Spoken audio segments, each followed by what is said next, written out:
Dopo il primo successo del metodo Studi di ritmica jazz di Rosferra Marsalis, stampato dalla BMG Distribuzione Ricordi, Rosferra Marsalis e Riccardo Zegna presentano Seminari Jazz Music, il secondo metodo completo per batteria, impostazione, tecnica, rudimenti, studio e scomposizione sul piatto, lettura per big band, con i tempi 4 quarti, 3 quarti, 7 quarti, 5 quarti, bossa, rudimenti, fusion. Propongono CD per batterie e MIDI file per tutti gli strumenti in genere.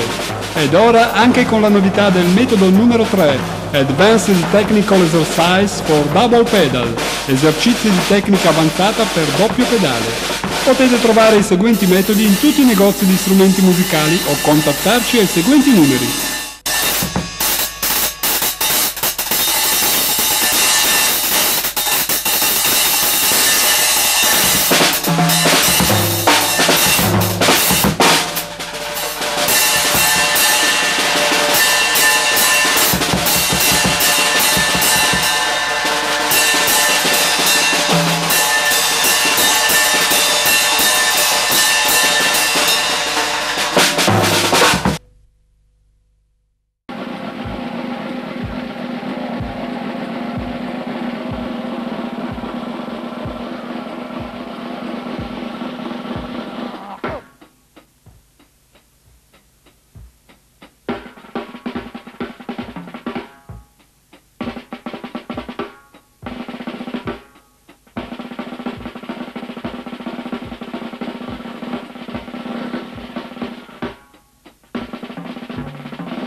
The next thing is about rudiments and technique.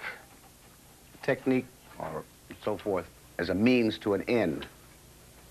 The basic rudiments, there are only 3 strokes, and I'm quite sure most of you know it's only a single stroke, a double stroke, and a multiple bounce stroke, unless you want to call a flam a stroke. Okay? Everything else is a combination of these strokes. As I said before, it's a means to an end. My mentor, my greatest mentor, Joe Jones, I was going to school, he said, I must learn this and this and this. He said, good, you learn all that. Once you learn all of it, then your biggest job will be unlearning yourself. So you just play. Rudiments are like a vocabulary. It's necessary to have one in order to express yourself. But always remember, that's not the end. It's the means to an end. In playing this music, particularly jazz music or improvised music, the idea is to be able to react. It's a very spiritual experience, I would say, in a sense. The spirit works, it won't work. The music won't work unless you're able to react. So there's no room for ego trips or anything else. It only works when you are in harmony and everything is in the center. And the only way you can be able to participate in it is being able to have your technique up to the point of where you can react to the given situation as it comes up. Once you find out what the basics are, then you can put them anywhere. You let the commercial people think about how they're going to label it. We've got jazz rock, we've got rock, we got punk, we've got, you know, we get very confused. You know, it's the same thing with talking about funk. You know, and what's funky? I go on a gig and it took me a long time to find a pocket for something, but I grew up playing a backbeat. Going to the tobacco warehouses and play backbeat and shuffles all night long. Okay, some things changed, and not so long ago, someone said, hey man, play funky. I say, well, what do you mean play funky, you know?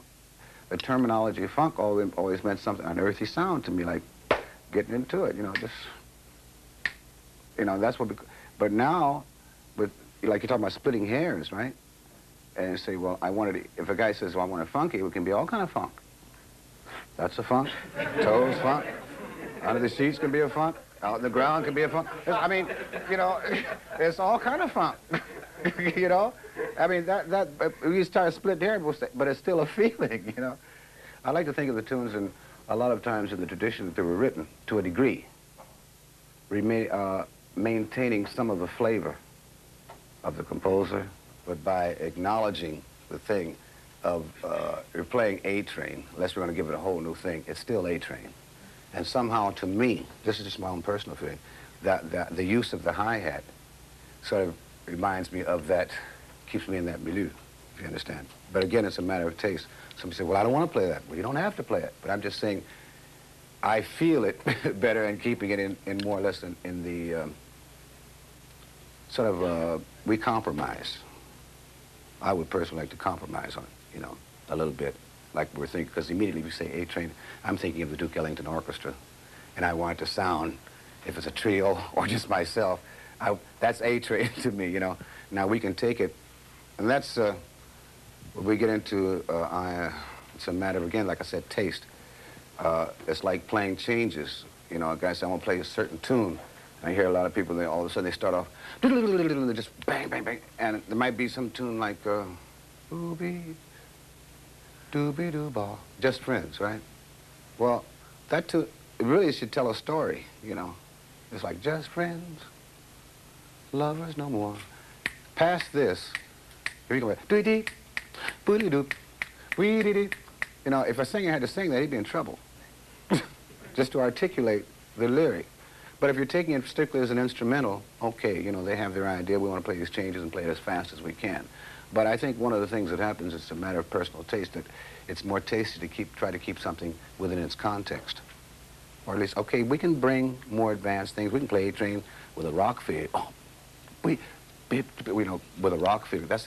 But you still, even if you're going to play with a jazz rock feeling, it should be some semblance to A-Train there, no matter what, even if you change the rhythm, you know, you should at least be thinking about where it came from, if you understand what I mean. So you can somehow still keep everything in balance, bring the whole history and make it from then to now, too. Okay? We want to get into something about brushes and brush technique. With the brush, the difference between the brush is it flexes. See that? And that flex makes it possible to do other things. But also because of the flex, it requires you to develop just a little bit of alterations in the way you position your hand sometimes, and little variations in your technique as far as what you do with your